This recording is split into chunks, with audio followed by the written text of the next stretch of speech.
अरे ये मैडम, मत जाइल कर तू जिम, कौन सा खली जैसन बॉडी बनाइबू कि मत जाइल कर तू जिम, कौन सा खली जैसन बॉडी बनाइबू। अगर बॉडी बनावे के इतना शौक बा तो आवा हमरा लगे, हमर हथियार पकड़ के 2-4 शॉट मार द, बॉडी अपने आपे बन जाई। रुको जरा, सबर करो।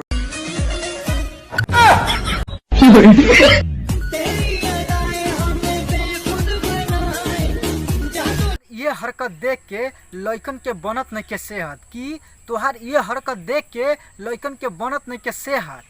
अब से मैं काहे मरवावत तड़ू जा, बतावा तो जोनी सिंह के भेज दी।